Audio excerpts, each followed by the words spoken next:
If tongue and lip ties were the issue at hand, then why do so many babies still struggle after they've had this release performed?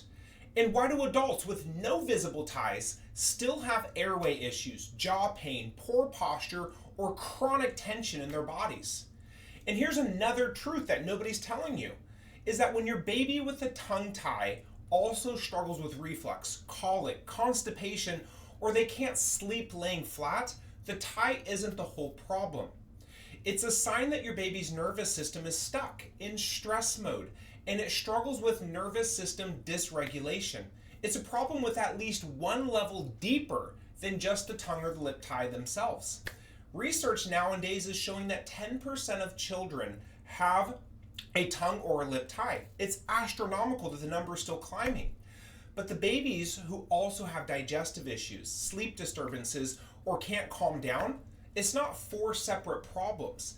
They have one nervous system that's showing up in four separate ways. The revision addressed the tissue, but if the nervous system tension remains, the body recreates this restriction, and this perfect storm of neurological dysfunction likely still marches on and expresses itself in different ways. It's not to say that the surgery is a failure. It's to show that your baby's body is trying to protect something much deeper. The video today is for parents who feel like they've done everything right when it comes to this tongue tie release. Yet the feeding and sleep challenges, they're still persistent.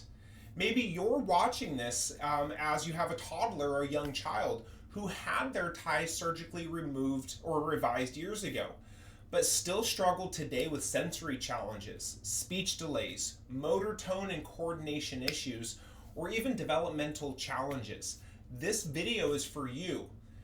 Now I want to start with a story, and I worked with this family years ago, a little girl named Eris, and she struggled from the moment she was born. She could barely stay latched, and she would make a clicking noise consistently during feedings. Mom would remember, I remember the first time we sat down, she would remember the first hours where all Aries did was cry. Visitors at the hospital would be like, yikes, oh my goodness, wow, because she was just so uncontent. This baby was super fussy. For months, they struggled to nurse. It was such an issue. She would constantly get gassy and fussy. And if she wasn't being held, she would be like arching her back and start to cry. You could see the discomfort visibly in her body. Now, a 5-minute car ride, because she's on her back, would set her off, and her family would literally just observe her crying the entire time in the car. Now, they pursued a tongue tie revision, but that didn't make the major difference. They addressed her nervous system here in the office, and the whole thing started to change. Mom would notice how relaxed her body was after an adjustment, and we kept that frequency up really high for this little baby because of so much stress in her body. And you could actually see her body melting away after very light and specific adjustments. Now the breakthrough, the success, it wasn't just what she observed in the office. It was a trip to California where they were going to Disneyland. And Aries was incredible through the plane ride from Sacramento to Los Angeles, the car ride to the hotel. They went to restaurants. The baby slept in this new environment, which is so new.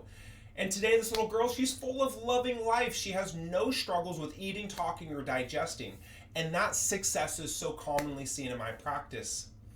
Now, tongue ties are often just a symptom. It's not the root cause. Neurological tone dictates soft tissue tone. And when your baby's nervous system runs in high stress mode, what we call sympathetic dominance, muscles throughout the body stay tense. And that includes the tiny muscles of the facial tissues that allow for the tongue and jaw to function properly during consumption of food. Think of your nervous system like a car where it has two pedals. You have a sympathetic side on the gas pedal. It modulates energy, it increases heart rate, it creates muscle tone for protection. Whereas the parasympathetic and vagus nerve side are the brake pedal. It activates the calming mechanism, relaxation, regulation in the body. When subluxation is present in the upper cervical spine or the cranial bones of the skull, the gas pedal gets stuck on and the brake pedal just doesn't work. It's not engaging. So your baby's entire body stays in this persistent protective mode of fight or flight. The body creates tissue restrictions as a protective response to this deeper dysfunction. Ties are contemporarily seen as a protective mechanism, and it's not the real root cause. It's just a symptom, it's a surface level observation. The tongue is neurologically and fascially connected from head to toe. When there's tension anywhere in that system, the tongue often adapts by tightening, shortening, or appearing to be tied. Now, the tension patterns start early and they stack up over time. If we think about the amount of prenatal and maternal distress that moms are going through, these birth interventions and traumas, toxins, nutritions, there's so many layers that contribute to this stress. And it's why some babies with ties don't see drastic changes after the revision, and it's why they accumulate stress and have challenges in developmental periods. Now, prenatal stress creates sympathetic dominance, not just for mom, but from baby as well, because they're hardwired through that placenta. And that stress over time, it just alters how the baby's nervous system develops and how it recognizes stress patterns in its environment. Then we add on birth interventions that are so common: forceps, vacuum extractions, cesarean sections, not to mention the inductions or the prolonged labors. When you apply forces to this delicate upper neck or to the cranial bones, if you change up the birth mechanism, it creates subluxation right from the beginning. And then the vagus nerve, among other nerves that determine tone and tension for the soft tissue of the lips, the tongue, the mouth, they start to have challenges. The vagus nerve, amongst other cranial nerves, control the tongue movement. They control jaw coordination, swallowing reflexes, digestion, heart rate, emotional regulation, and even immune function. When these cranial bones compress at the skull base during birth, it affects the critical nerves. This is why your baby with feeding challenges also will have reflux or colic, or maybe they can't even sleep. These aren't separate issues, but it's one nervous system stuck with a tremendous amount of stress. Now, this relationship with ties, it's just not enough. You're not addressing the root cause, which is tension. And when there's tension, function is going to be affected. The nervous system will be stuck in fight or flight and sympathetic dominance with these perfect storm stressors. Then the muscles don't know how to relax because the environment is so stressed out. These are postural movement and breathing based patterns that are not being identified or corrected. Now, addressing the foundation first will give you true longer lasting results. It's not to say that at times the revision isn't necessary, but you got to go a little bit deeper.